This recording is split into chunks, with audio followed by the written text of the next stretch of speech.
They say time flies when you're having fun. The founding members cohort of the Art of Conversation is almost over. Hard to believe. It's been a joy sharing what I've discovered after nearly 40 years of conversations with presidents, cultural icons, and game changers in every field of human endeavor. If you missed the first cohort, the good news is that we're already planning the next one. Now, the seats will be limited, and those on our waiting list will receive exclusive early access and special discounts not available to the general public. So, if you are ready to transform the way you connect, lead, and build trust, do not hesitate. Go to tavistalks.com and join the waiting list today. That's tavistalks.com. The next cohort is coming. Make sure you are in the room. I'm Tavis Smiley, and I hope to see you there.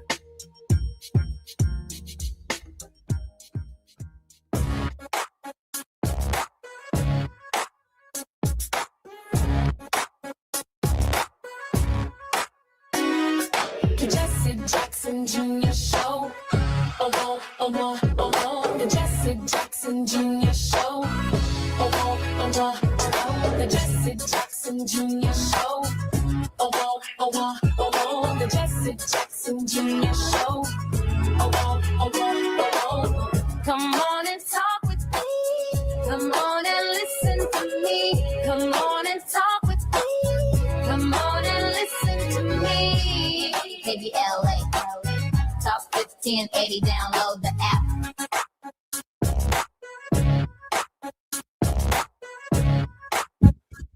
I'm Jesse Jackson Jr. Welcome forward to the Jesse Jackson Jr. Show on KBLA Talk 1580.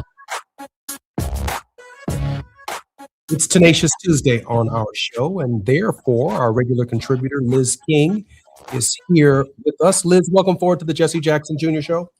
Thank you so much, Congressman. Always great to be in conversation with you. Liz, I am so grateful that you are here. There is movement on a farm bill in the Congress of the United States. Can you share with us its status? Sure. So what has just happened, the Farm Bill, it's a major piece of must-pass legislation in the Congress, and it includes two major parts. Historically, the way the Farm Bill has operated is that there was a whole big chunk that was meant to be support for farmers. Now, I will say disproportionately support for ADM and agribusiness as a general matter, but also smaller farmers, disadvantaged farmers. And then there's a huge nutrition title because, of course, the Farm Bill is about food and agriculture is about food. And so there was a big title in that bill that was about providing for the SNAP program and other food and nutrition supports. But what has just happened is there were some major cuts to SNAP, the food stamps program, in the president's big tax giveaway. And instead of restoring those within the Farm Bill, the House Agriculture Committee moved forward this bill without fixing that problem. And it really is just time that we as a country come together and we think about an agriculture policy that advances, that ensures everybody has fresh, nutritious food to eat, that farmers are able to make a living, that farm workers are well treated and able to make a living, and that our system as a whole works. And really, what we saw in this bill coming out of committee was not that. It really was the wrong move. And so now it's going to go to the House floor. The Senate's going to have to take action. So there's a lot of opportunity for people to raise their voices and be heard here. But things are not looking great. This really was a terrible move by Republicans on the House Agriculture Committee. Liz, in the 2026 midterms, the Supplemental Nutrition Assistance Program, the SNAP program, is on the ballot. Obviously, it has generated significant interest as well as political dialogue over the course of this campaign cycle. But there is also more in the Farm Bill than just SNAP benefits. Can you share with us what the ramifications are not only for urban dwellers, but also rural dwellers in this Farm Bill? Absolutely. I mean, first of all, people in every neighborhood across America benefit from the SNAP program. Individual families that use the SNAP program to support themselves. And then obviously, of course, people who sell food and receive SNAP. It is incredibly important to businesses.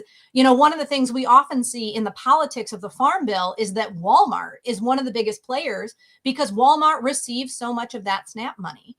But in addition to that, there are other critical nutrition programs that are important in urban and rural and suburban communities, programs that support adult and child daycare programs, adult and child daycare day feeding programs, other access to fresh fruits and vegetables for low-income families. But when on the explicitly rural side, where so much of this food is grown, there are programs historically in the Farm Bill that support socially disadvantaged farmers. And this has actually been a contentious point with the Trump administration recently. They went on a tear about a year ago and tried to undermine the socially disadvantaged farmer program. And so much of this goes back to what happened during the New Deal, which was really a raw deal for a lot of Black farmers who were subject to discrimination by USDA and the way that program was administered. And so there is a debt owed to Black farmers in rural communities. You know, we have this representation of rural communities as white, and obviously a lot of people who live in rural areas are white, but there are people in rural areas of all racial backgrounds, right? And so these programs that support farmers, that support access to farming, that help keep farmland as farmland so that we have access to food. So there's just a lot here in the Farm Bill that matters no matter where you live in America. This bill is important and has an effect on your life. One of the challenging parts of the Farm Bill, when I think about the 2nd Congressional District of Illinois, the northern part of the district, that is the part that borders southern Cook County all the way to Hyde Park, again, a very urban area as part of the congressional district. Beyond the Cook County part of the district, we move into completely rural space. I mean, 2/3 of the district, and this is a Voting Rights Act district, is represented by farmland. And so in the blue area of the district, north of Cook County, that's where the Democratic primary contests are taking place. And that's true in Voting Rights Act districts across the country. In the blue area, there are these great contests that are taking place. In the red area of the district, very rarely do in debates, and certainly the debates that I participated in, does the issue of agriculture actually show up except for SNAP benefits and food stamps and the programs that benefit those in the urban area. But the reality is there is a lot in this Farm Bill that does benefit red areas in the bill while singling out the areas and programs that they obviously are the beneficiaries of and may even be overwhelmingly in the blue areas, Liz. But the reality is, as you correctly suggested, SNAP benefits know no race, they know no color, they know no creed. They are to supplement a nutritional assistance program for all of the American people. And the great tragedy is that 42 million Americans need SNAP benefits, regardless of their race, sex, or class. And of course, the great problem is when you paint SNAP as an urban program and not one that also benefits rural America, you end up, if you will, sliding your nose or cutting your nose for looking at your face. I'm Jesse Jackson Jr. You're listening to the Jesse Jackson Jr. Show on KBLA Talk 1580. Liz King is our very special guest. She has an amazing resume, and I'll reintroduce her when we come forward on the Jesse Jackson Jr. Show on KBLA Talk 1580. Liz, I appreciate you being here. We'll be right back. It's afternoon drive time with Jesse Jackson Jr. Only on KBLA Talk 1580.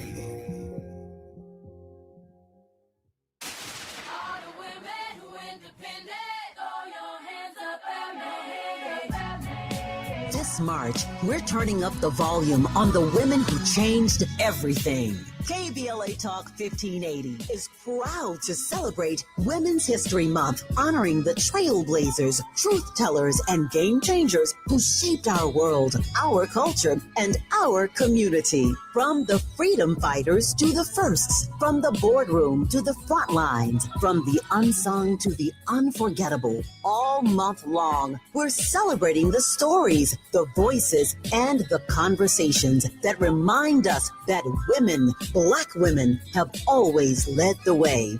Don't miss a moment. This is our moment. This is our story. Stay tuned to KBLA Talk 1580, Los Angeles' home for the conversations that matter. I'm your girl, you're my girl, we're your girls. Won't you know that we love you? Are you drowning in IRS tax debt? Angela was. She called Civic Tax Relief and saved over $80,000. Felicia was having health problems, got behind on her taxes, interest and penalties were adding up. She called Civic Tax Relief and saved over $15,000. Civic Tax Relief is a professional tax negotiation firm that can protect you from the IRS. If you're getting collection letters, call Civic Tax Relief for a free consultation. They will go to work helping you discover all the relief programs you may qualify for free. James owed the IRS $37,000. Civic Tax Relief represented him against the IRS, and by the time everything was completed, he did not owe the IRS anything. If you are in trouble with the IRS, call Civic Tax Relief for your free consultation now. 800-200-2257. 800-200-2257. Get a free consultation and real tax relief. Call 800-200-2257. 800-200-2257. With the new IHOP value menu, $6 is all it takes to go to your happy place, where stacks of pancakes with bacon and eggs are just $6 every day. French toast, sausage, and eggs are, you guessed it, $6. And fluffy omelets come with a side of pancakes and only cost $6. Go to your happy plates every day at IHOP. $7 in some locations. Available every day for a limited time at participating restaurants in the U.S. Hours may vary. No substitutions. Not valid with other discounts or promotions. Prices may vary. Are you 50 or older? This news is for you. The CDC recommends you get vaccinated against pneumococcal pneumonia. Even if you're healthy, your age puts you at risk. People 50 or older are over 6 times more likely to be hospitalized with pneumococcal pneumonia compared to adults 18 to 49. Just one shot can help protect you. Learn more and schedule at vaxassist.com. That's VAXassist.com. Sponsored by Pfizer. Now back to more of Jesse Jackson Jr. on KBLA Talk 1580. The Jesse Jackson Jr. Show. The Jesse Jackson Jr. Show. The Jesse Jackson Jr. Show. The Jesse Jackson Jr. Show. King Volley drops the beat. Come on and talk with me. Come on and listen to me. Come on and talk with me. Come on and listen to me. KBLA Talk 1580. I'm Jesse Jackson Jr. It's Tenacious Tuesday with the Jesse Jackson Jr. Show. And Liz King, we're lighting it up with her today. Liz recently served as the Education Equity Senior Program Director for the Leadership Conference on Civil and Human Rights, a position she held from 2015 until 2025. In this role, Ms. King led the organization's work to ensure that all students are fully included in welcoming schools from early childhood through post-secondary education that prepare them for college, careers, life, and the full exercise of their social, political, and economic rights. Throughout her tenure at the Leadership Conference, King coordinated the coalition's work to advance equal opportunity in education and represented the civil and human rights community's positions and perspectives on education policy, topics in the media, in testimony before the U.S. Department of Education, and during the course of legislative negotiations. Liz, welcome forward to the Jesse Jackson Jr. Show on Tenacious Tuesday. Thank you so much, Congressman. Always an honor to be here. Liz, you dropped a nugget in the last segment when you said that the overwhelming beneficiary of the Farm Bill is Walmart. Share with us once again how we got here. How did Walmart, a corporation of its size, become the overwhelming beneficiary of the SNAP program? Yeah, I mean, it's a good reminder sort of how the sausage gets made and politics making strange bedfellows. But Walmart was at one time the primary recipient of the SNAP program because people would go to Walmart to buy their food. And so they would use the SNAP benefit to pay for that. And to your point, you know, I mean, it's thinking about this through the lens of affordability. And I mean, I've been thinking about your comment before about the underrepresentation of agriculture in our political conversation. And and again, it brings me back to the Reverend Jackson Sr. and this I am somebody, and how so many people in rural communities feel missed and forgotten and unseen. I mean, this farm bill is a huge deal and it should be making national news. We should be having a national debate about how we ensure farmers can do their jobs, ensure families have access to nutrition. But there is a lot of politics that go on in this bill. And one of the big ones is the way in which Walmart does benefit from the SNAP program as a place where people shop. You know, that's true about obviously a lot of different places where people can use their SNAP benefit. One of the benefits of the SNAP program is that it allows people to make choices about the food they buy for themselves, like they're real people, you know? So the SNAP program is incredibly important, but it is often, you know, and I don't know where Walmart's been on this one. I don't know how the politics have shaked out recently, but it is time we all start talking a lot more about agriculture and a lot more about ensuring our farmers have the policies they need to do the jobs we all need them to do, so we have something to eat. I spent some time in the southern part of Illinois with a farmer by the name of DeYoung Farmers. I came to understand some of the struggles that those families are going through, particularly in light of the tariffs. He suggested to me during that visit that suicide rates amongst farmers are extremely high, that even in their seasonal organization of buying seeds and preparing for next seasons, the tariffs themselves have created, you know, a certain level of uncertainty as to whether or not their products could make it to market, even if they grow their products. And I remember in the 80s, my father would often talk about how farmers were being paid not to farm simply because the products that they could bring to market would not be marketable. And so if it was below market, they could obviously not farm, but the subsidies themselves were orchestrated and organized in such a way that you're constantly robbing Peter to pay Paul, fixing heavy equipment, getting modern tractors that are connected to satellites to help graze fields and prepare fields for next season, rotating fields. The complex nature of modern agriculture is truly a scientific sight to behold. And the day that I spent on DeYoung Farms taught me a lot about agriculture. I spent a considerable amount of time in Iowa with my father when he ran for president. But family farmers are on our minds as well right through here, Liz. No, absolutely. I mean, my mom is from Central Illinois, and so she would talk about, you know, my grandfather used to organize farmers because he saw how farmers were just getting left out and shut out by these mega conglomerates that were eating up the family farms. I mean, we've got to make sure we have the infrastructure in place. It is preposterous that we live in a country where there is both not enough to eat and we're paying people not to make food. I mean, if we had a people-centered policy, if we had a people-centered agenda, we would find a way through this. You know, obviously, you talked about the tariffs and the way that's been messing everything up. The other piece of this I think about is global aid and the way in which American farmers grew food that was then sent to other countries so that the people in those countries would not be starving. And then we saw the destruction of USAID and the destruction of America's commitment to helping out people in need around the world. It is time for us to come up with a policy agenda that can meet the people's need. And I think we can do that. I think we can find a way through here. But it's going to be people coming together from all parts of Illinois and all parts of the country to say, let's have an agenda that works for all of us. I found that the other thing, a great debate that's taking place in the farm community, and I have to take a look at the Farm Bill to see if it addresses any of it, but energy is increasingly an issue. And solar panels and companies that have large solar panel farms are now leasing or buying the space of farmers in these wide open fields for the purposes of collecting energy from the sun.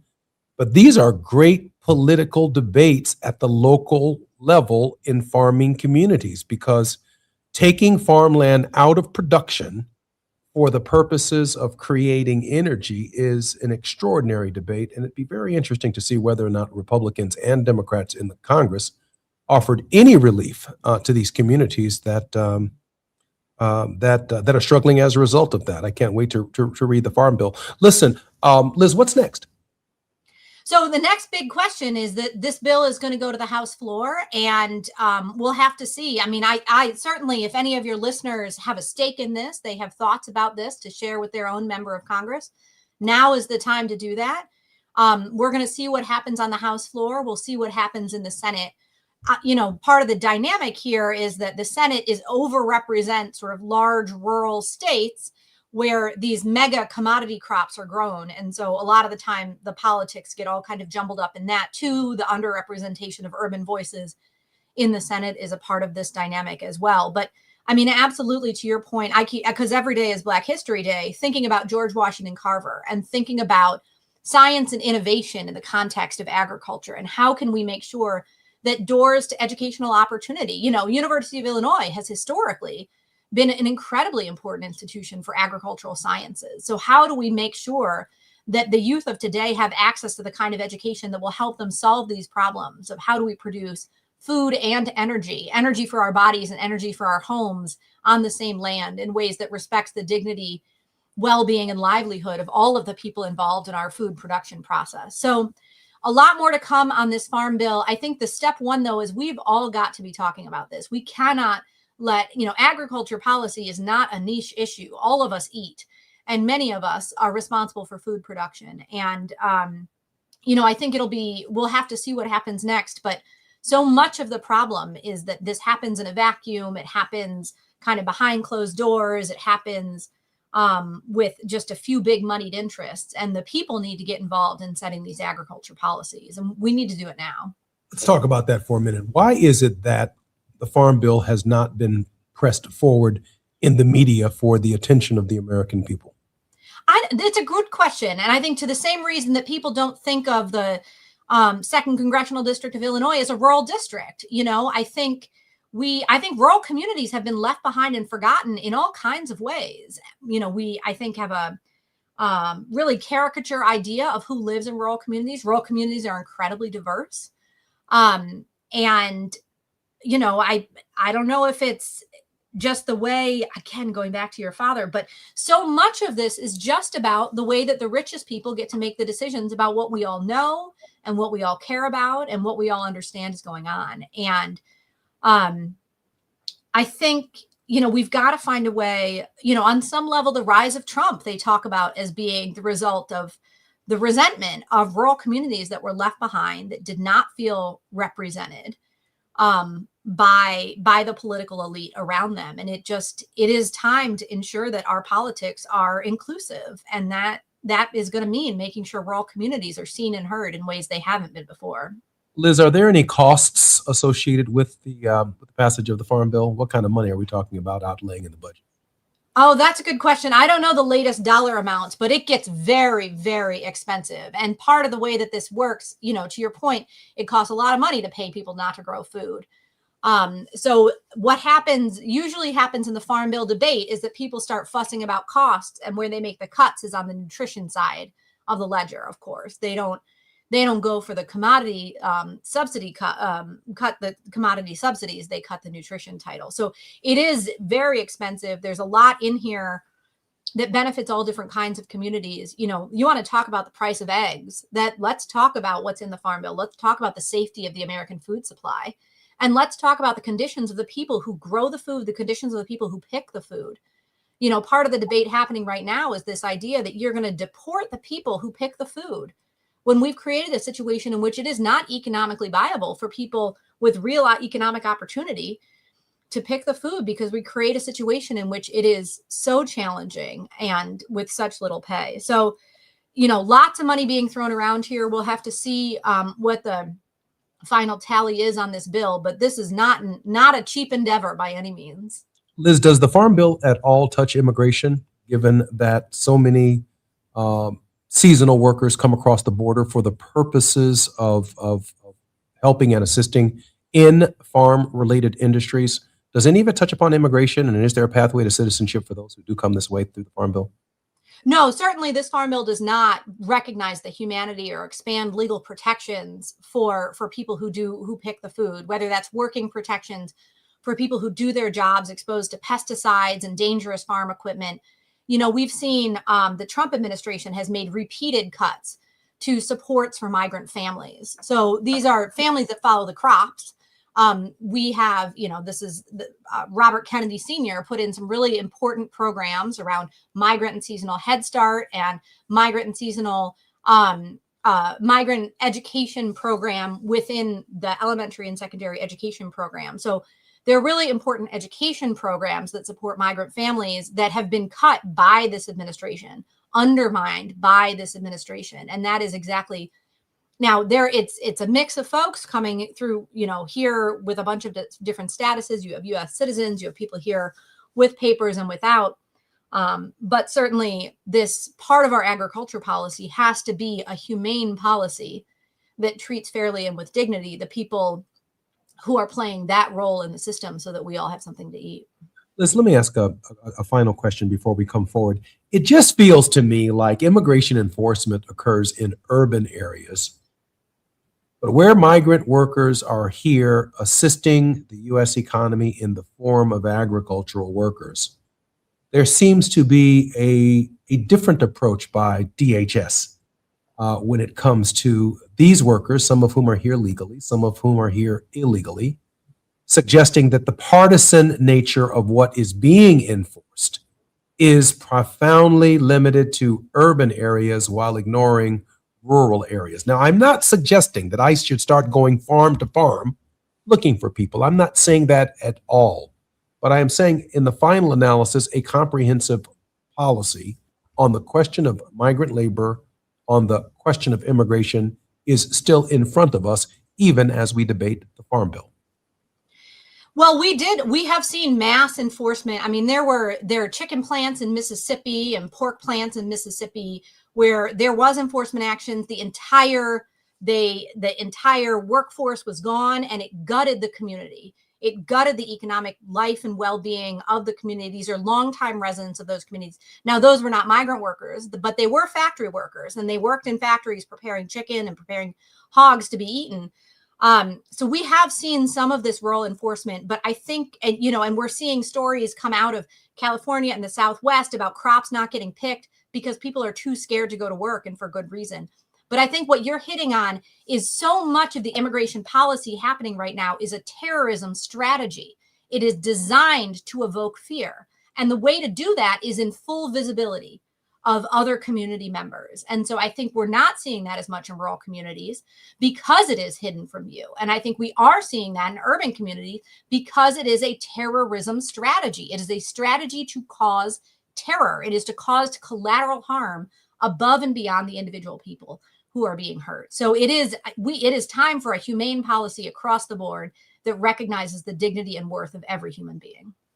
It's Tenacious Tuesday on the Jesse Jackson Jr. Show, and we're lighting it up today with Liz King. Liz, thank you for being our guest. Look forward to talking to you when we come forward. I'm Jesse Jackson Jr., listening to the Jesse Jackson Jr. Show on KBLA Talk 1580. It's afternoon drive time with Jesse Jackson Jr. Only on KBLA Talk 1580.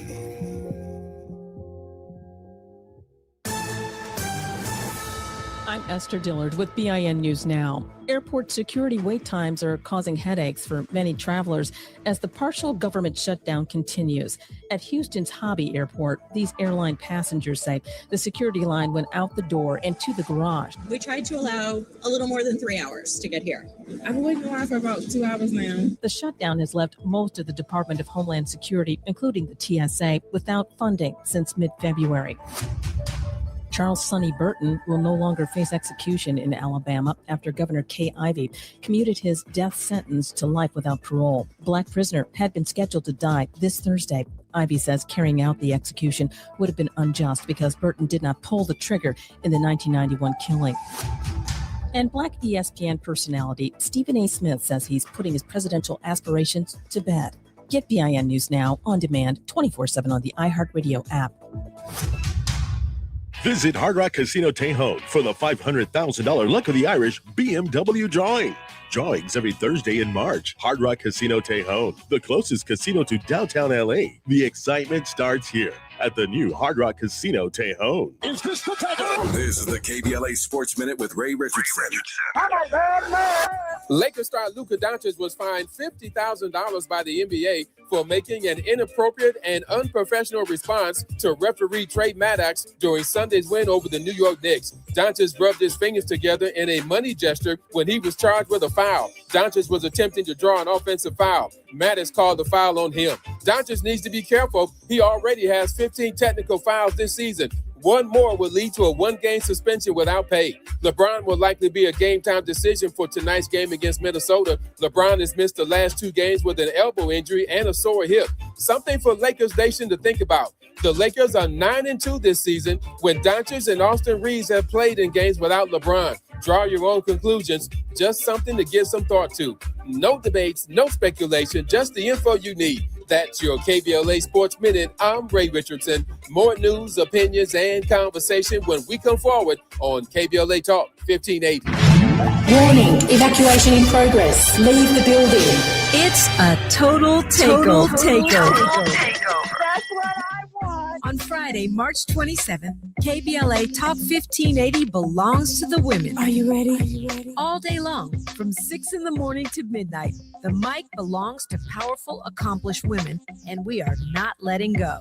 Nothing but the voices of women who inspire, challenge, and move us forward. It's the women of KBLA Talk 1580, sun up to sundown. I'm Dominique DePrima, and I'll anchor the day with a 3-hour live panel from 6 a.m. to 9 a.m. on the state of Black women in LA, followed by women talking to women all day long about the issues that matter most. Our hosts for the day include Jill Monroe, Adrian Shropshire, Dr. Melina Abdullah, Angela Reddick Wright, Raquel Graham, Angelique Francis, Tasha Thomas, Dr. Shalonda Crawford, and featuring special guest hosts Santita Jackson and Amanda Seals. This is Women's History Month, and we're not just celebrating it, we're amplifying it. Join us Friday, March 27th on KBLA Talk 1580, where women take over all day, all night. Stay tuned to KBLA Talk 1580 and all of our socials for the rundown. You don't want to miss a single word. And happy Women's History Month from all of us at KBLA Talk 1580. You are the bomb. To my ladies. I'll show you how to work that. Go.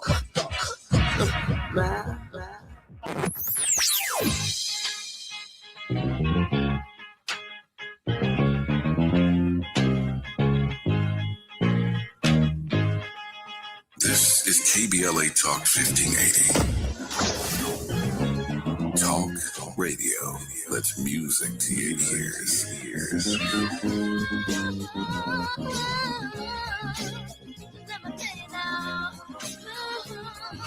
We're unapologetically progressive.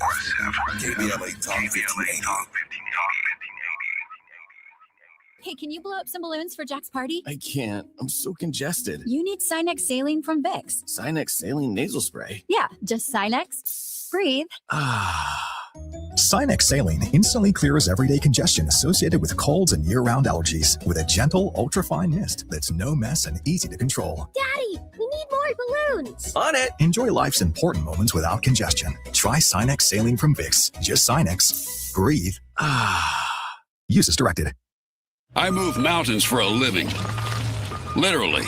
That means I don't carry hand lotion, and when it comes to serious heartburn, I don't mess around with anything but Rolaids. Rolaids' dual-active formula has calcium carbonate and magnesium hydroxide that relieves heartburn fast. Yeah, you heard right. 2 actives for that powerful relief.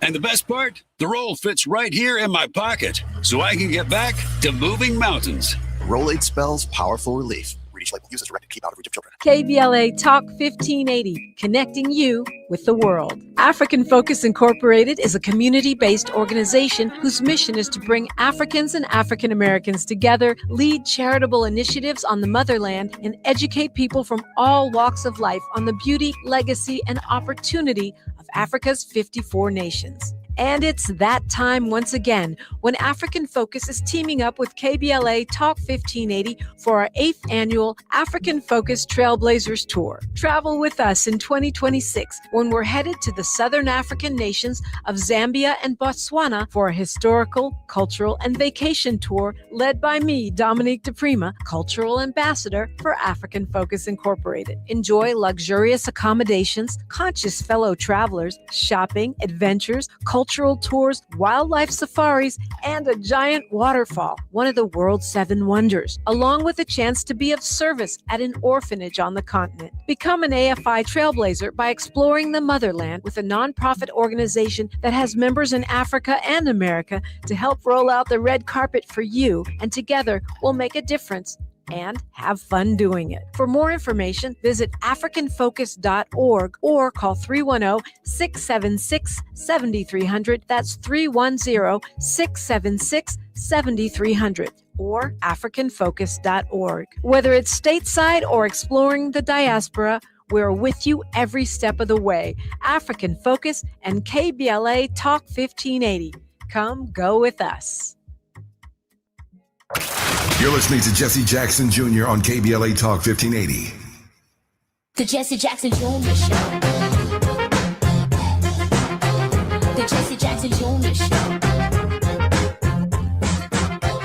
The Jesse Jackson Jr. Show. The Jesse Jackson Jr. Show. King Folly, drop the beat. Come on and talk with me. Come on and listen to the me. Come on and talk with me. Come on and listen to the me. KBLA Talk 1580. Download the app. I'm Jesse Jackson Jr. Welcome forward to the Jesse Jackson Jr. Show on KBLA Talk 1580. It's Tenacious Tuesdays, and our most tenacious guests include Liz King. Lighting it up with Liz on Tuesdays. Prior to joining the leadership conference, Ms. King served as a senior policy associate for the education at the Children's Defense Fund, where she focused on school discipline reform and school funding equity. King's policy and advocacy career began as a legislative director for Congressman Shaka Fattah, where she advised and represented the congressman on education, healthcare, women, children, and family policies. Liz, welcome forward to the Jesse Jackson Jr. Show. Thanks, Congressman. Always great to be here. Liz, let me pivot for a second to something that Dr. King raised, and I want to draw the parallel, if I can, with the Farm Bill.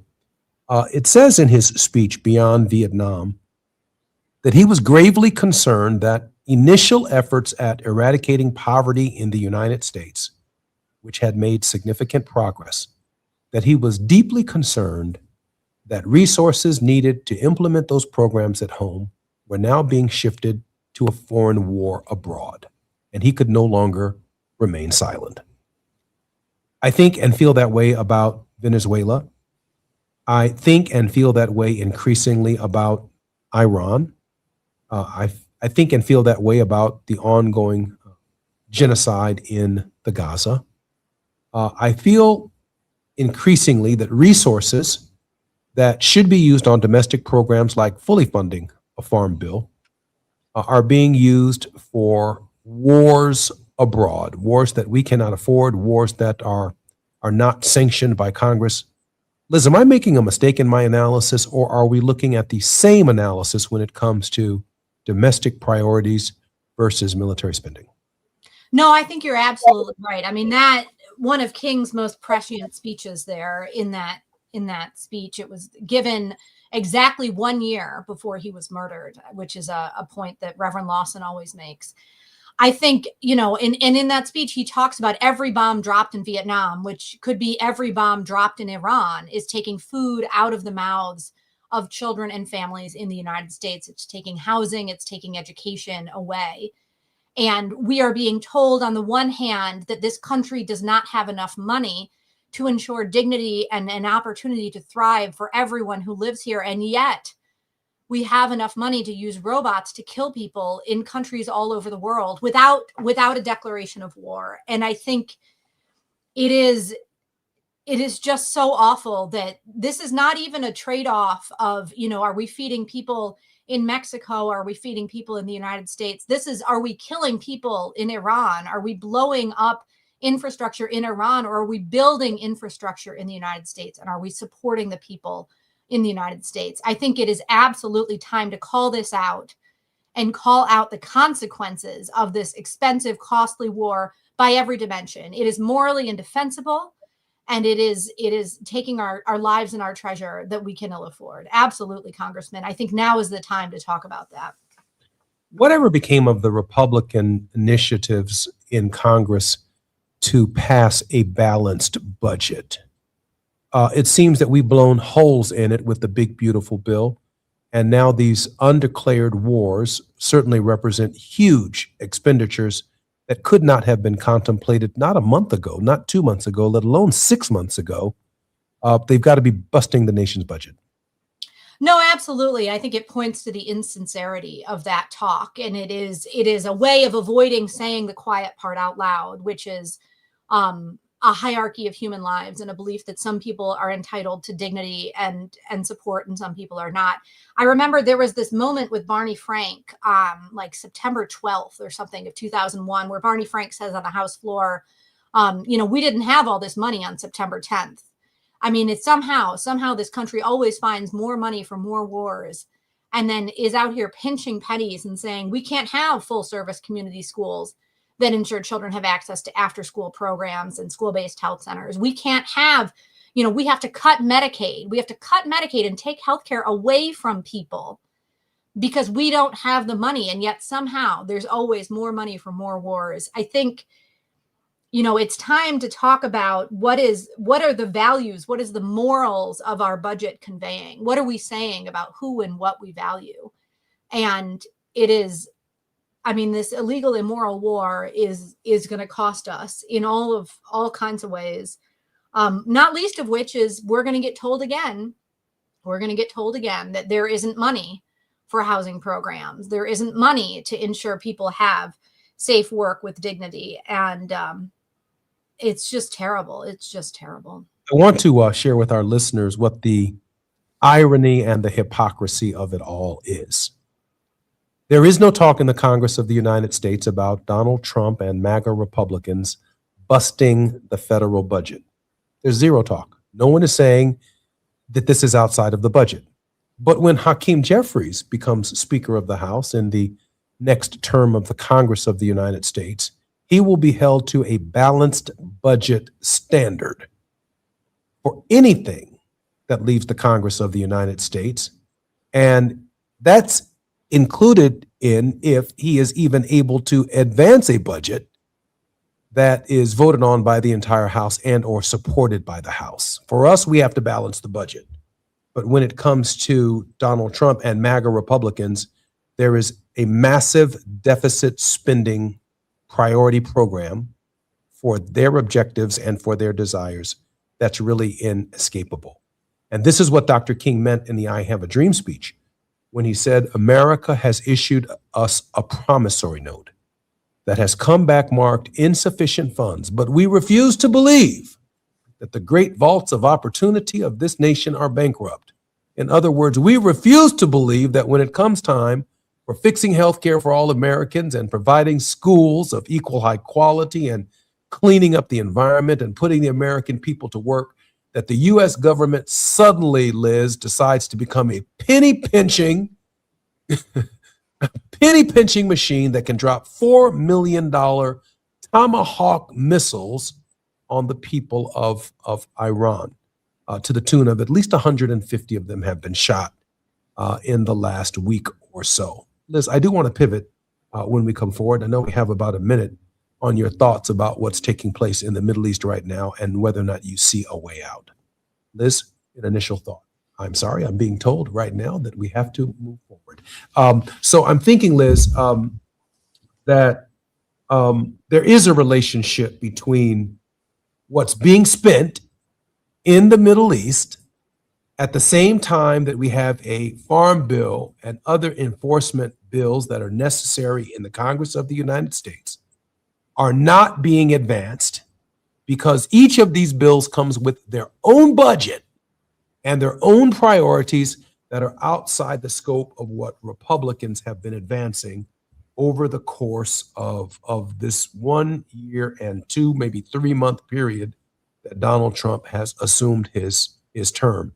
And let me remind everyone, he has 3 more years before this is over. I'm Jesse Jackson Jr. More with Liz King. We'll pivot to Iran when we come forward on KBLA Talk 1580.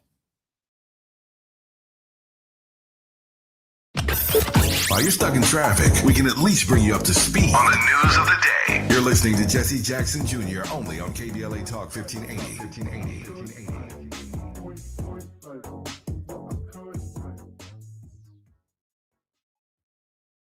Getting around LA doesn't have to cost a lot. Metro has fares that fit every budget. 20 free rides for qualified riders through the Life Fare program. Free passes for students with GoPass and affordable options for everyone in between. Wherever you're going, Metro's got you covered. Visit metro.net/fare programs. You are the architect of your own legacy, but you don't have to build it alone. I'm Lisanne Basquiat, a board-certified NLP expert and legacy healing strategist. I've built the Shaping Freedom platform to give you the exact tools you need to evolve. From my signature podcast and Lounging with Lisanne meditations to our intentional candles and journals. Stop living on autopilot. Visit shapingfreedom.com to access the teachings and tools you deserve for you and your family. Your evolution begins at shapingfreedom.com.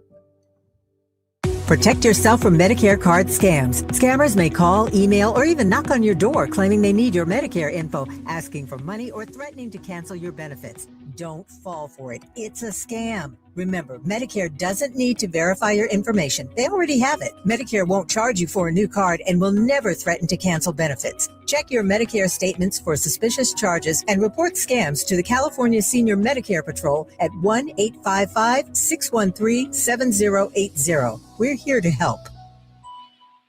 My mom has decided to learn to paint, and she's good. My dad's now into creative cuisine, and I've already put on 6 pounds. Learning new things comes with age. My mom, she started forgetting my name and what we're talking about. Forgetting well-known things doesn't. Memory loss may be a sign of Alzheimer's disease. Early detection gives you and your loved one time to plan for the future. Learn the warning signs of Alzheimer's at 10signs.org. Brought to you by the Alzheimer's Association and the Ad Council. KBLA Talk 1580. We've got a lot to talk about. KBLA Talk 1580, connecting you with services and solutions. The BLM Center for Black Power is a hub for Black activism in the city of Los Angeles, a standalone nonprofit affiliated with Black Lives Matter LA. The venue is home to live events, meetings, and organizing drives for Black-led community-based organizations. It is also the base of operations for Black Lives Matter LA. Built on what used to be a nuisance property owned by an arms dealer, the BLM Center for Black Power is in the heart of Leimert Park and has opened its doors to everything from youth organizers to toy drives to film screenings and community town hall meetings. To make a donation or make a request, please visit blmla.org. That's blmla.org. This is a community call to action from KBLA Talk 1580. My son loves to fly kites, but my active psoriatic arthritis can sometimes hold me back. Now with Skyrizi to treat my skin and joints, I'm ready to go. Skyrizi, risankizumab Riza, a prescription-only 150 milligram injection for adults, helps with less joint pain, stiffness, swelling, and fatigue. For those who also have plaque psoriasis, 90% clearer skin is possible with just 4 doses a year after 2 starter doses. Don't use if allergic to Skyrizi. Serious allergic reactions and an increased risk of infections or a lower ability to fight them may occur. Before treatment, your doctor should check for infection and tuberculosis. Tell your doctor if you have an infection or symptoms such as fever, sweats, chills, muscle aches, or cough, or if you plan to or recently received a vaccine. With Skyrizi, there's nothing like clearer skin and better movement, and that means everything. Ask your doctor about Skyrizi today and visit skyrizi.com or call 1-866-SKYRIZI to learn more. Now back to more of Jesse Jackson Jr. on KBLA Talk 1580. The Jesse Jackson Jr. Show. The Jesse Jackson Jr. Show. The Jesse Jackson Jr. Show. The Jesse Jackson Jr. Show. King Volley, drop the beat. Come on and talk with me. Come on and listen to me. Come on and talk with me. Come on and listen to me. Your show at KBLA Talk 1580. Our very special guest on Tenacious Tuesday, who is lightening it up. It's Liz King. Liz, welcome forward to the show.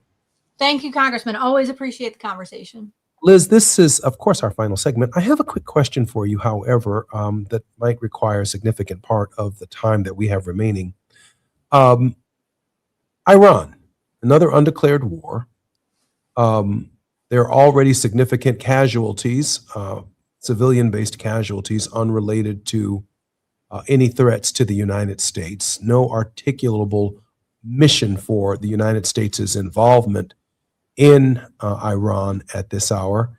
And oil prices are obviously going up, which will immediately affect affordability and the cost of living for every American and people around the globe. Do you have any concerns about the president's approach and the role that Israel is also playing in the destabilization of that country and what it could mean globally? Yeah, I think calling anything that's going on right now an approach suggests a level of strategy that is obviously not implicated. I think it is just awful. It is embarrassing. It is tragic to not have learned the lessons. I mean, we were, in theory, on some level, Trump rose to power because of what he had to say about how wrong the war in Iraq was.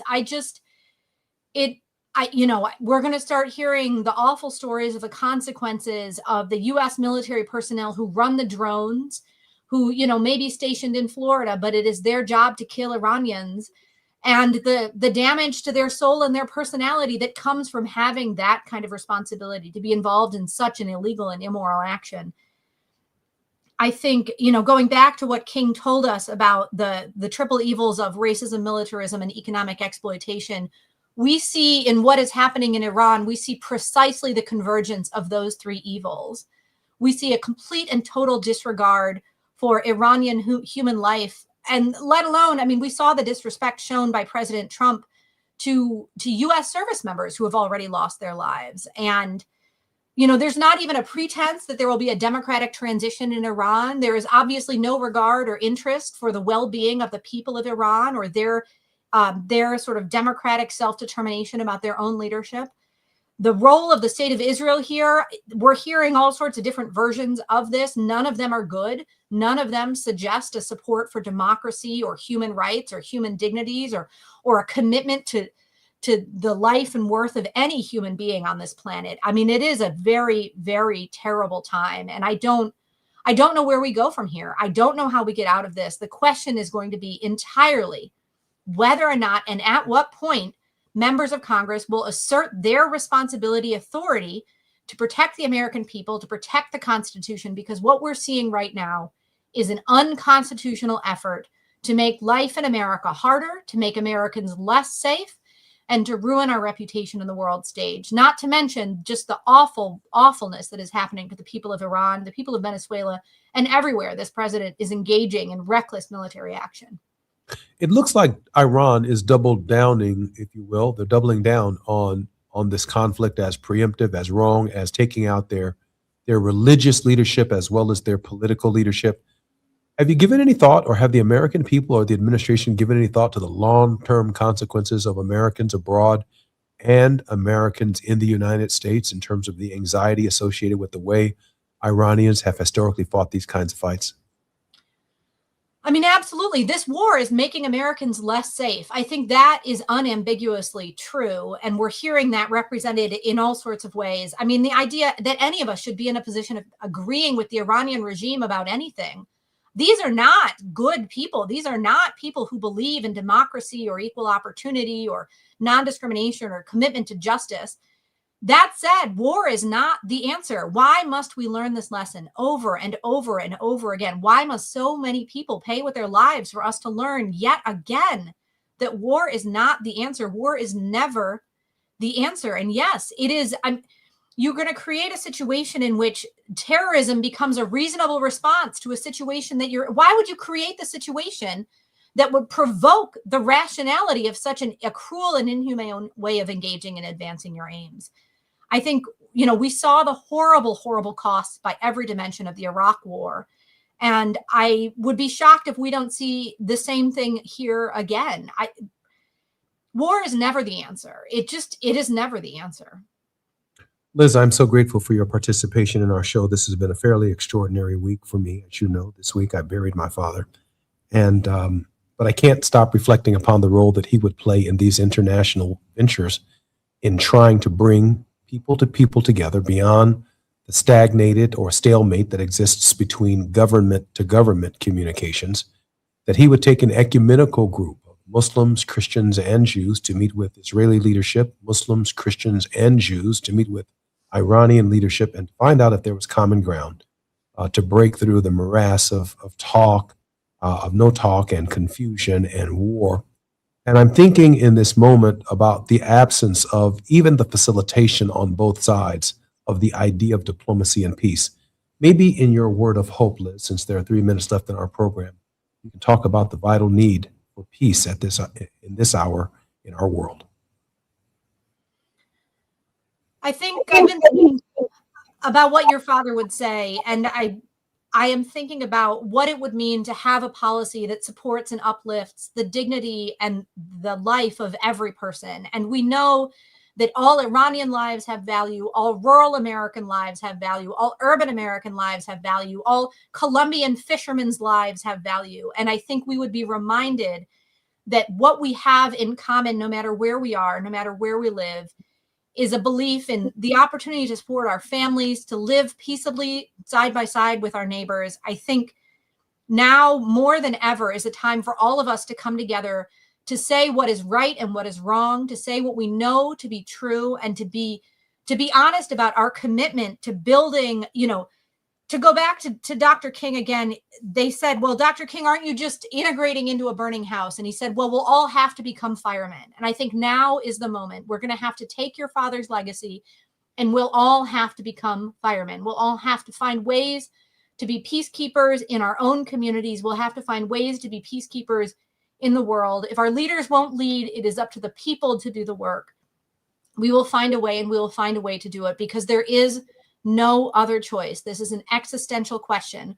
We will live together as brothers or perish together as fools. And I think that is the question. It is now up to us, each of us in our own way, in our own place, in our own time, to do the work of being peace builders, of coming together and showing everyone that they are somebody and they deserve the chance to live free and with human dignity. Liz, I'm so grateful that you're on our program, and I look forward to you being with us again in the not too distant future. Thank you, Congressman. I'll see you next time.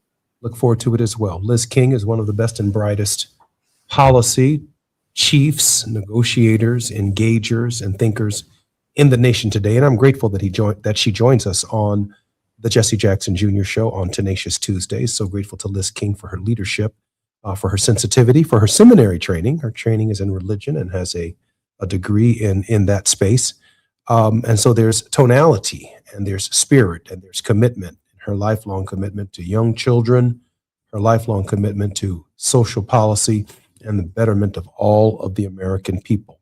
You're listening to the Jesse Jackson Jr. Show on KBLA Talk 1580. When we come forward, none other than the president of the Transformative Justice Coalition, the Honorable Barbara Arwine, who was at my father's religious services and memorial services here in the city of Chicago, along with Tavis Smiley and Cornell West and Dr. Nee Cordelai-Corte, right here on KBLA Talk 1580. We were together, the Jesse Jackson services.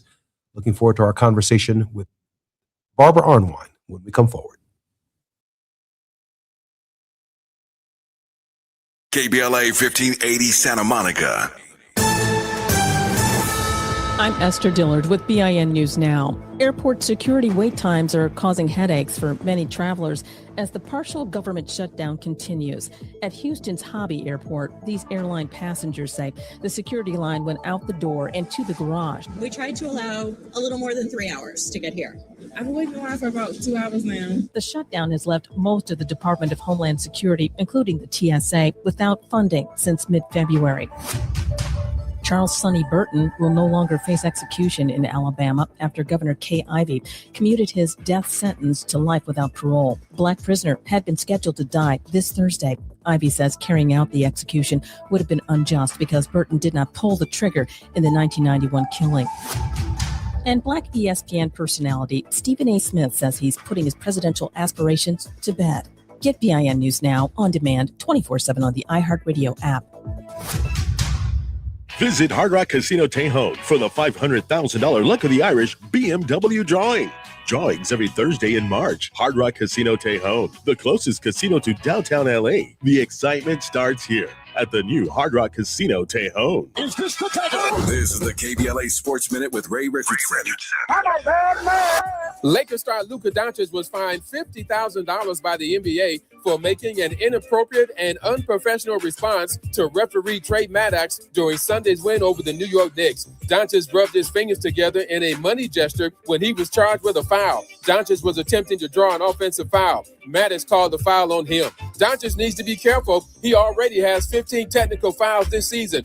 One more will lead to a one-game suspension without pay. LeBron will likely be a game-time decision for tonight's game against Minnesota. LeBron has missed the last 2 games with an elbow injury and a sore hip. Something for Lakers Nation to think about. The Lakers are 9-2 this season when Doncic and Austin Reeves have played in games without LeBron. Draw your own conclusions. Just something to give some thought to. No debates, no speculation, just the info you need. That's your KBLA Sports Minute. I'm Ray Richardson. More news, opinions, and conversation when we come forward on KBLA Talk 1580.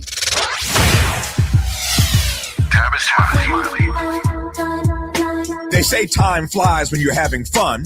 The founding members cohort of the Art of Conversation is almost over. Hard to believe. It's been a joy sharing what I've discovered after nearly 40 years of conversations with presidents, cultural icons, and game changers in every field of human endeavor. If you missed the first cohort, the good news is that we're already planning the next one.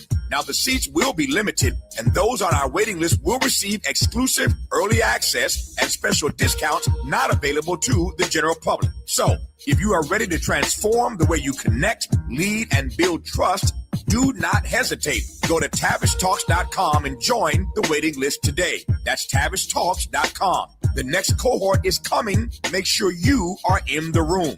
I'm Tavis Smiley, and I hope to see you there.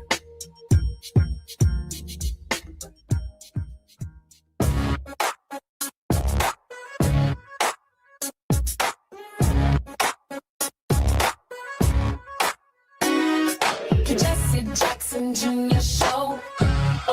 The Jesse Jackson Jr. Show. The Jesse Jackson Jr. Show. The Jesse Jackson Jr. Show. Come on and talk with me. Come on and listen to me. Come on and talk with me. Come on and listen to me. KBLA. Talk 1580, download the app.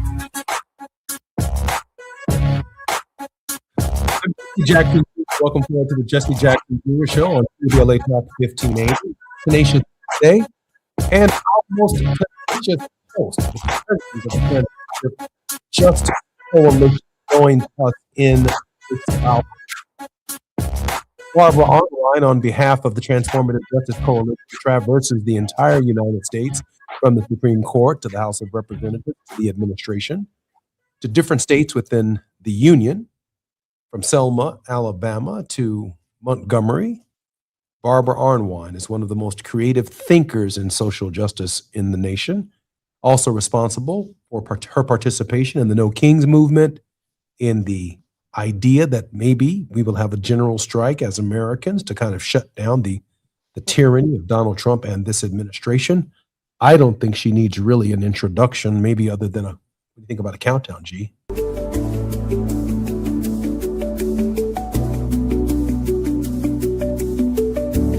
Stop. Enough.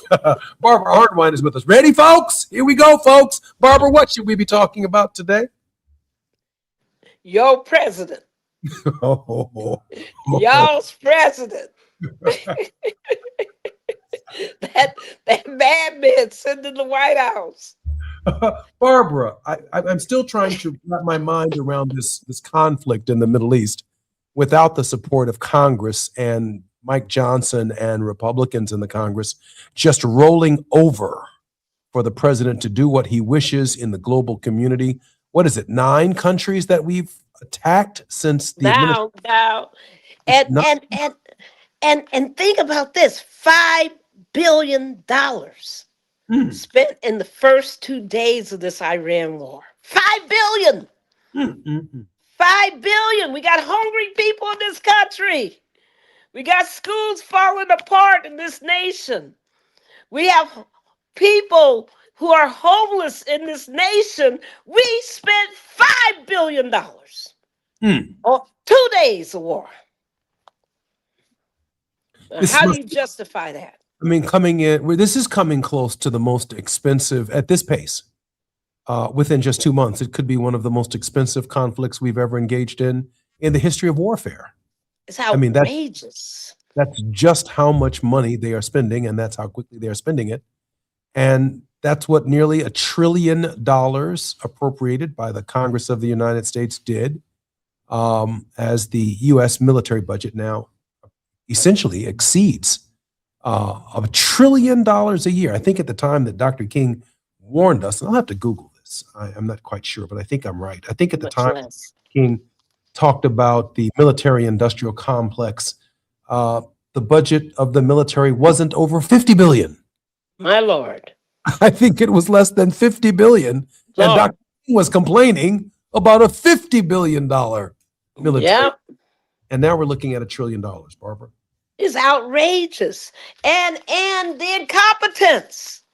I mean, folks, whatever you're doing, watching this war, pay attention to the 172 young girls killed by a U.S. strike.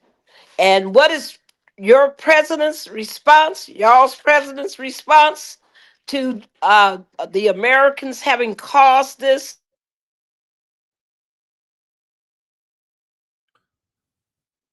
Unmute, Barbara. The sure, pure ugliness. 172 girls dead. And you know what they did? They looked around, they saw that those girls, that school was right there near the naval base, and they said, so what? They said, well, they think they're going to deter us because, we might kill the kids. We'll just kill the kids. It reminds me, folks, of what happened in Chicago when ICE rappelled down from those helicopters and invaded that African-American housing complex, and they had children out in the street, and somebody said, what are you doing? Don't you know this is hurting the kids? And what the ICE officers responded, F-U-C-K, the kids. That's how they feel. That's who we're dealing with. That's that mentality. And I hope the international community would be worthless if it doesn't hold the U.S. accountable for killing those girls for no reason other than military advantage. It should absolutely, that inhumanity has to be addressed, and every American should be ashamed as to call themselves an American while this kind of injustice and this kind of cruelty and inhumanity is being done in our name. Barbara, it seems to me that the American people were really never on the side of the Kennedys and Lyndon Johnson or even Richard Nixon in their escalation of the war in Vietnam. And to me, at least, it doesn't appear or seem as if the administration has made the case to the American people to justify their present behavior in the Middle East, genocide in the Gaza, a preemptive attack and strike in Iran. And a case has not been made at the 9 o'clock hour to the American people at all that American lives, boots on the ground, or a justification for what is taking place is warranted based on any kind of data that has been provided to the American people.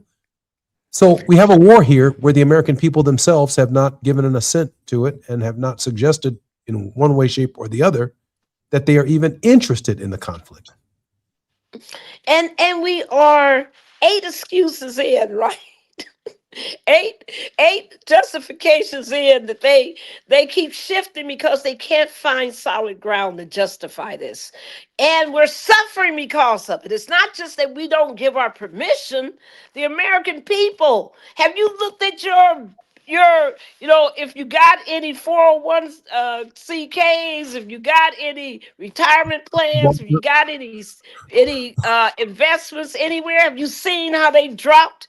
Have you looked at the pipes? The when you gone to the gas station, have you looked at the prices of your gas? Barbara, when Have we you come, looked at how it's destroying all of us economically because he's warmongering? Barbara, when we come forward, we're going to deal with Donald Trump and this war. I'm Jesse Jackson Jr. on KBLA Talk 1580, Tenacious Tuesdays with Barbara Arwine when we come forward.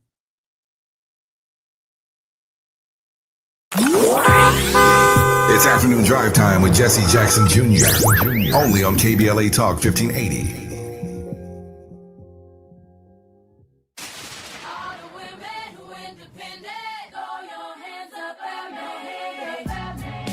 This March, we're turning up the volume on the women who changed everything. KBLA Talk 1580 is proud to celebrate Women's History Month, honoring the trailblazers, truth tellers, and game changers who shaped our world, our culture, and our community. From the freedom fighters to the firsts, from the boardroom to the front lines, from the unsung to the unforgettable, all month long, we're celebrating the stories, the voices, and the conversations that remind us that women, Black women, have always led the way. Don't miss a moment. This is our moment. This is our story. Stay tuned to KBLA Talk 1580, Los Angeles' home for the conversations that matter. I'm your girl, you're my girl, we're your girls. Won't you know that we love you?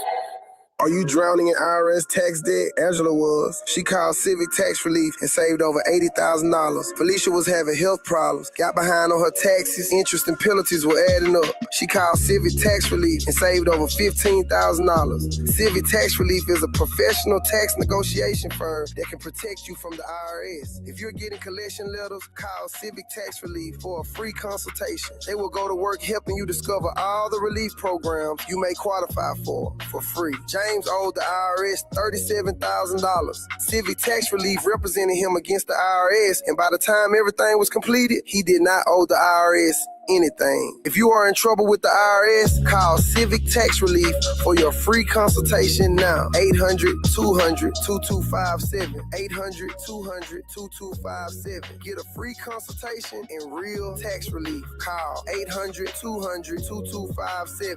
800-200-2257. With the new IHOP value menu, $6 is all it takes to go to your happy place, where stacks of pancakes with bacon and eggs are just $6 every day. French toast, sausage, and eggs are, you guessed it, $6. And fluffy omelets come with a side of pancakes and only cost $6. Go to your happy plates every day at IHOP. $7 in some locations. Available every day for a limited time at participating restaurants in the U.S. Hours may vary. No substitutions. Not valid with other discounts or promotions. Prices may vary. Are you 50 or older? This news is for you. The CDC recommends you get vaccinated against pneumococcal pneumonia. Even if you're healthy, your age puts you at risk. People 50 or older are over 6 times more likely to be hospitalized with pneumococcal pneumonia compared to adults 18 to 49. Just one shot can help protect you. Learn more and schedule at vaxassist.com. That's VAXassist.com. Sponsored by Pfizer. Now back to more of Jesse Jackson Jr. on KBLA Talk 1580. The Jesse Jackson Jr. Show. The Jesse Jackson Jr. Show. The Jesse Jackson Jr. Show. The Jesse Jackson Jr. Show. King Folly drops the beat. Come on and talk with me. Come on and listen to me. Come on and talk with me. Come on and listen to me. KBLA Talk 1580. Download the app. I'm Jesse Jackson Jr. Welcome forward to the Jesse Jackson Jr. Show. It's Tenacious Tuesdays, and we are with the president of the Transformative Justice Coalition, Barbara Arwine. Welcome forward to the show. It's great to be here. Barbara, just before the break, you were making a point. Barbara? Yes. Come on, folks. We are the ones suffering from this, quote, war. We're the ones who have lost money. We're the ones who are paying higher prices. And wait a minute, you're not ready for it yet, people. It's coming home to you in another way. Remember, you were all mad about grocery prices? What else do they bring through that Strait of Hormuz? It's called fertilizer. Food prices are projected to go up as a result of this war. And I mean, it's just, this is not only incompetence, it's not only unjustified, it's not only, destructive to every nation in the Middle East, it's also hitting us hard here at home. Don't fall for the okie doke. You ought to be in every public meeting that your Congress people are having. You ought to be burning up every phone line to your congressperson's offices. You should be raising hell about this war, because we are the ones who are going to suffer.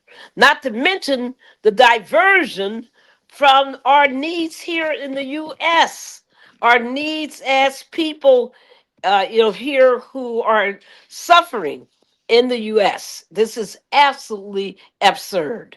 Dr. King taught all of us so strongly about what he called the triple evils of racism, materialism, and militarism.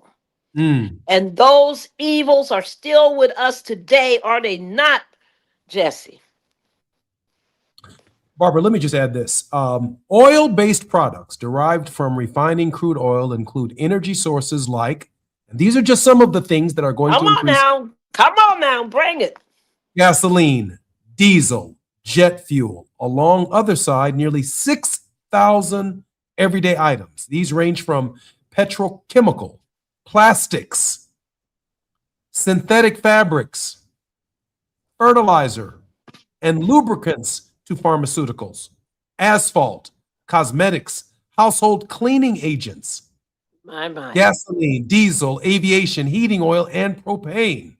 Synthetic, like polyester. Some of us out here with these polyester suits on. Polyester are about to go up. Nylon, plastic containers. That means cups at McDonald's, the tops, the cups at Starbucks. All of that's about to go up. Toys and tires. Yes, car tires. Asphalt for roads. Federal taxes are going up to pay for asphalt for roads. Lubricants for machinery and roofing material. Petroleum jelly, Vaseline, paraffin wax and cosmetics, soap, lipstick is going up, and components in pharmaceuticals. So toothbrushes, plastic bottles, synthetic clothing, detergent, toothpaste, lipstick, petroleum jelly, shampoo, and lotions. Lord. Asphalt, lubricants, fertilizers, pesticides, and synthetic rubber all come from crude oil that travels from the Strait of Hormuz. And you think you had an affordability crisis? Right. You ain't seen nothing yet. Nothing, because remember, who is upset and has offered Iran a special deal if they will let their ships through? Try China. All those goods that you get from China that come in on their freight, on their boats, how are they going to get to the U.S. if they don't have fuel? So you're going to see this across the board, everything. And they've offered that if Iran will allow their ships through, that in return, they're going to do some good for them. So folks, get ready. This is ugly. This is ugly. This is ugly. But you know what hurts my heart? I mean, I have been devastated to look at the pictures of what has happened to Gaza. They want to do the same thing to Tehran. Just to think about the wickedness of these people who have bombs and other instruments of destruction at their disposal, and that they're just using them to destroy. They're not building nothing, they're destroying things. And in the midst of all of this, as we're, laying out American lives for nonsense and for the destruction within the Middle East, at the same time, we're suffering. We're suffering too. And normally we're able to stand on the sidelines and say, "Oh well, that's happening to them over there." No, no, no. This is happening to us, all of us worldwide. This is having a bad impact. It reminds you how critical the whole world is, and how dependent we are on oil, and how we cannot think that we can bomb our way to peace. You can't. You can't. I'm sorry. This is not Nagasaki. This is not, some, nuclear deployment. This is major diplomacy is needed. Major respect, major withdrawal is needed. The U.S. can't win this. There's no way to win this. You done killed us 172 children. You can't win this. The only way to the only thing you can do now is lick your wounds and get the hell out of Iran and leave these people alone. And tell Israel you're not going to give them any more bombs to carry forth this war.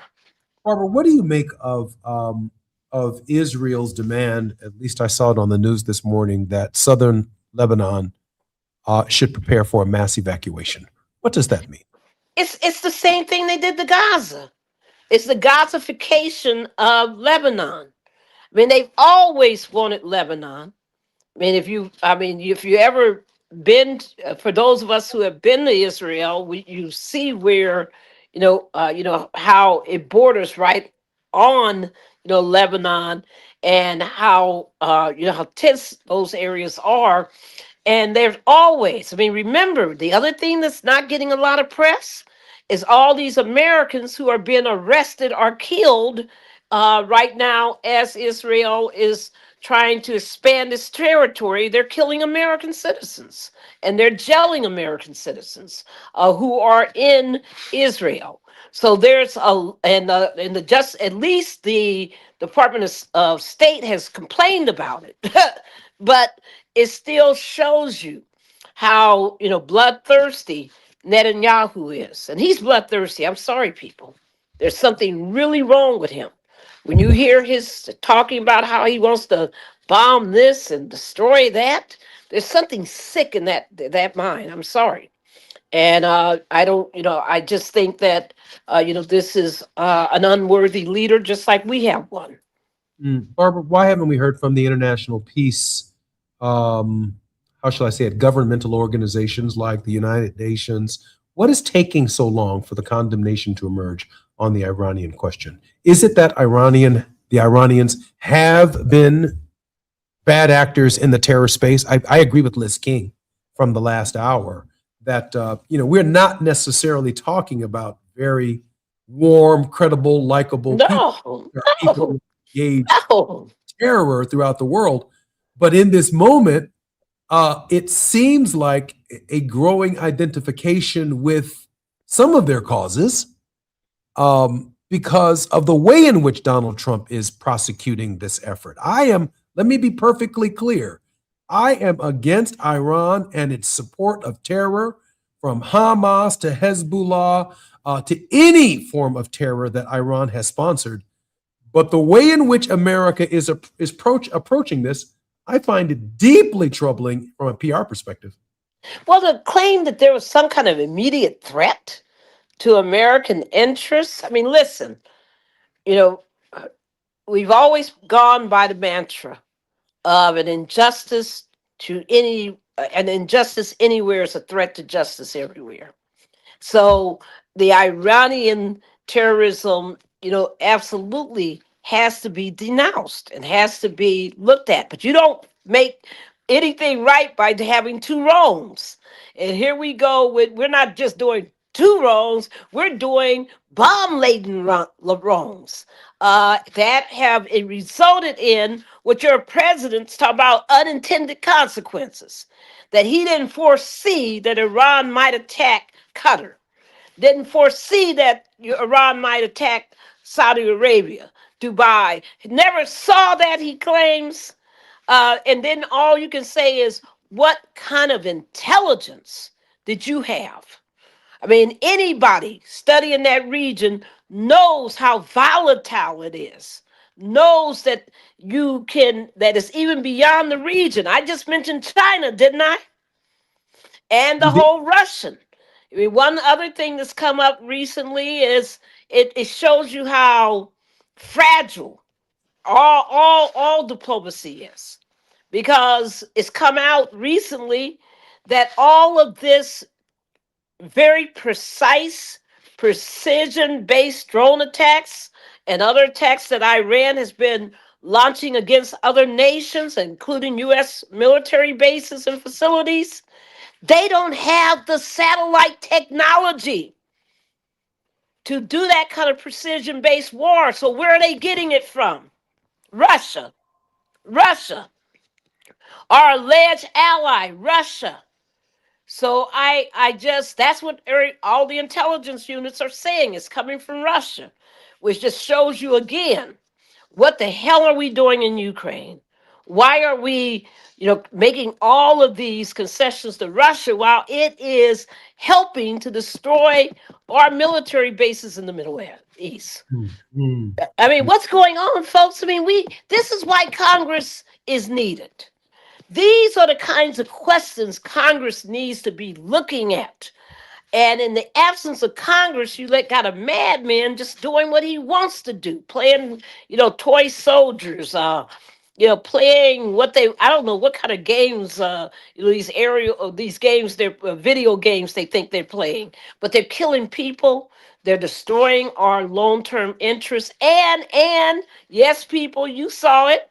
They intercepted this encrypted message calling on sleeper cells across the world, Iranian sleeper cells to be activated. Do you know what that means? That means your personal safety is at risk. Period. Period. We lived through this in the 70s, and we lived through this in the 80s. We've seen the raid on Entebbe, right? Yes. We've been there. Yes. This generation has never seen it before. They've never lived it before. And so those who are engaged in this kind of religious warfare, I heard Rubio say something the other day that was deeply, deeply troubling, that there is something wrong with their religion, that the secretary suggested that it is not a legitimate religion. Now, mind you, we have a First Amendment in the United States to believe whatever we want to believe. We can create a religion in the United States anytime we want to. But here in Iran, their religious freedoms are not respected by the United States, no matter how fundamental they are. I find that deeply troubling and inconsistent with American values. I'm Jesse Jackson Jr. It's Tenacious Tuesday on the Jesse Jackson Jr. Show. Our regular contributor, the founder of the Transformative Justice Coalition, is none other than Barbara Arwine. We'll have more with Barbara Arwine when we come forward, and we'll also talk about how we can support her organization. I'm Jesse Jackson Jr. when we come forward in just a moment.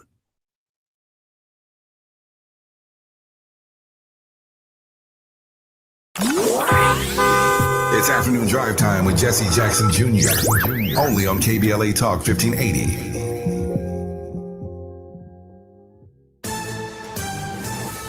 I'm Esther Dillard with BIN News Now. Secretary of War Pete Hegseth says more fighters, bombers, and other aircraft are taking part today in the operation against Iran. As some critics question how long this conflict will last, Black Democrat and congressional leader Hakeem Jeffries continues to question the justification for the conflict in the first place. Here's Jeffries recently on CNN. The president has failed to articulate a compelling reason for why the United States preemptively struck Iran and has now plunged us into a war of choice. The NYPD is investigating a suspicious device located near the home of New York City Mayor Zohran Mamdani. This comes just days after two men allegedly tried to detonate explosives in front of Mamdani's home. And the Detroit, Michigan suburb Grosse Pointe Public School System has hired its first black superintendent in the history of the school district. Get BIN News Now on demand 24/7 on the iHeartRadio app. Visit Hard Rock Casino Tejon for the $500,000 Luck of the Irish BMW drawing. Drawings every Thursday in March. Hard Rock Casino Tejon, the closest casino to downtown LA. The excitement starts here at the new Hard Rock Casino Tejon. This is the KBLA Sports Minute with Ray Richardson. Lakers star Luka Doncic was fined $50,000 by the NBA for making an inappropriate and unprofessional response to referee Trey Maddox during Sunday's win over the New York Knicks. Doncic rubbed his fingers together in a money gesture when he was charged with a foul. Doncic was attempting to draw an offensive foul. Maddox called the foul on him. Doncic needs to be careful. He already has 15 technical fouls this season. One more would lead to a one-game suspension without pay. LeBron will likely be a game-time decision for tonight's game against Minnesota. LeBron has missed the last 2 games with an elbow injury and a sore hip. Something for Lakers Nation to think about. The Lakers are 9-2 this season when Doncic and Austin Reeves have played in games without LeBron. Draw your own conclusions. Just something to give some thought to. No debates, no speculation, just the info you need. That's your KBLA Sports Minute. I'm Ray Richardson. More news, opinions, and conversation when we come forward on KBLA Talk 1580. Warning, evacuation in progress. Leave the building. It's a total takeover. On Friday, March 27th, KBLA Talk 1580 belongs to the women. Are you ready? All day long, from 6 in the morning to midnight, the mic belongs to powerful, accomplished women, and we are not letting go. Nothing but the voices of women who inspire, challenge, and move us forward. It's the women of KBLA Talk 1580, sun up to sundown. I'm Dominique DePrima, and I'll anchor the day with a 3-hour live panel from 6 a.m. to 9 a.m. on the state of Black women in LA, followed by women talking to women all day long about the issues that matter most.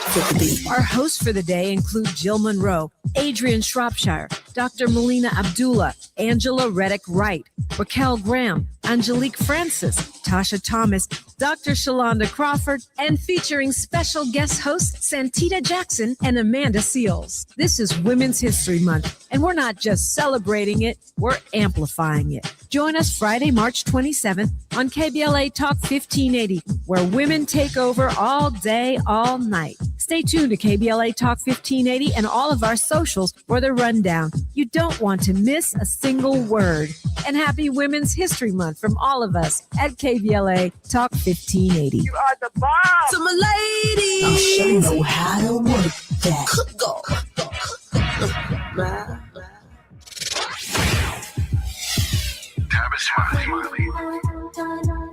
They say time flies when you're having fun. The founding members cohort of the Art of Conversation is almost over. Hard to believe. It's been a joy sharing what I've discovered after nearly 40 years of conversations with presidents, cultural icons, and game changers in every field of human endeavor. If you missed the first cohort, the good news is that we're already planning the next one. Now, the seats will be limited, and those on our waiting list will receive exclusive early access and special discounts not available to the general public. So, if you are ready to transform the way you connect, lead, and build trust, do not hesitate. Go to TavisTalks.com and join the waiting list today. That's TavisTalks.com. The next cohort is coming. Make sure you are in the room. I'm Tavis Smiley, and I hope to see you there. KBLA Talk 1580, connecting you with the world. African Focus Incorporated is a community-based organization whose mission is to bring Africans and African Americans together, lead charitable initiatives on the motherland, and educate people from all walks of life on the beauty, legacy, and opportunity of Africa's 54 nations. And it's that time once again when African Focus is teaming up with KBLA Talk 1580 for our 8th annual African Focus Trailblazers Tour. Travel with us in 2026 when we're headed to the Southern African nations of Zambia and Botswana for a historical, cultural, and vacation tour led by me, Dominique DePrima, Cultural Ambassador for African Focus Incorporated. Enjoy luxurious accommodations, conscious fellow travelers, shopping, adventures, cultural cultural tours, wildlife safaris, and a giant waterfall, one of the world's 7 wonders, along with a chance to be of service at an orphanage on the continent. Become an AFI trailblazer by exploring the motherland with a nonprofit organization that has members in Africa and America to help roll out the red carpet for you, and together we'll make a difference and have fun doing it. For more information, visit africanfocus.org or call 310-676-7300. That's 310-676-7300 or africanfocus.org. Whether it's stateside or exploring the diaspora, we're with you every step of the way. African Focus and KBLA Talk 1580. Come go with us. You're listening to Jesse Jackson Jr. on KBLA Talk 1580. The Jesse Jackson Jr. Show. The Jesse Jackson Jr. Show. The Jesse Jackson Jr. Show. The Jesse Jackson Jr. Show. King Volley, drop the beat. Come on and talk with me. Come on and listen to me. Come on and talk with me. Come on and listen to me. KBLA Talk 1580. Download the app. I'm Jesse Jackson Jr. Welcome forward to the Jesse Jackson Jr. Show. It's Tenacious Tuesday with Barbara Arwine. We're on the grind. She's the president of the Transformative Justice Coalition, and she is our regular contributor on the Jesse Jackson Jr. Show. Barbara, welcome forward. Welcome forward, Barbara. Hi, it's great to be here. Barbara, I want to ask you first, how can we support your organization? And then I want to move to Robinson versus Calais. Congressman Jonathan Jackson brought that up the other day, and I do think that there's an impending decision that we need to be concerned about. Barbara, how can we support your organization? Well, first of all, thank you.